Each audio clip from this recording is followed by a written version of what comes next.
we're going way back. So with some people, with their experience to exercise, who really have this massive barrier and this block, can actually be deep rooted in their childhood, that they've had such a bad experience in their childhood that it's affecting them going forward. Like, it might have been that they had a bad teacher, a bad coach, they might have hated the subject PE at school, they might have hated a certain sport and had that really bad experience.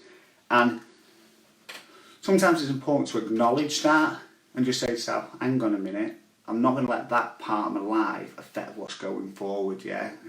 I'm not saying it's easy as just letting it go. Sometimes you might need a little bit more support with this and a little bit more help.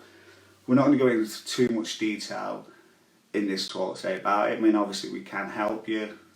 It's a big can of worms that we open. So I just want to make people realise that sometimes you don't realise it's deeply ingrained in your childhood that you've had this bad experience.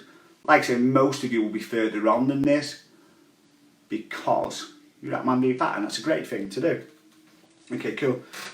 The next thing I want to talk about, like when you're going into a gym or something like that, some people have really bad experience with things.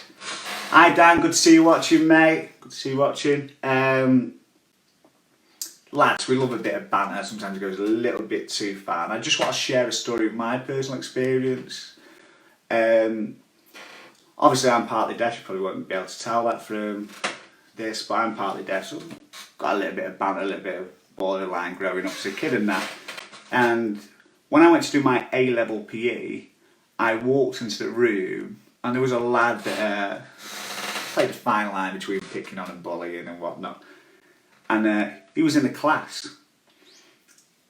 My gut and everything wanted to just run away. Now, how it fell, I actually ended up sitting next to the lad, and you know, we had a great 2 years. I'm not saying we became best mates, but he was a different person 20, 18, 16 years. What age did you go to college? Yeah, 16 years old to go to college, don't you? I'm that old now. We were both different people, so don't let past experience judge maybe if you bump into somebody in the gym, or let that stop you. You see, people are very different. Hopefully most people have grown up. Like I say, I can't speak for everyone, it's not always the case, but they can be little barriers to exercise.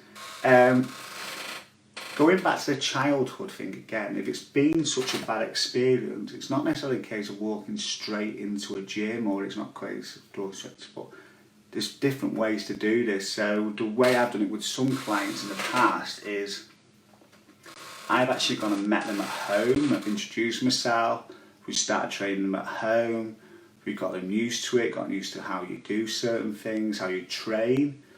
Then we've introduced them into the gym and then eventually into classes, and that worked for them.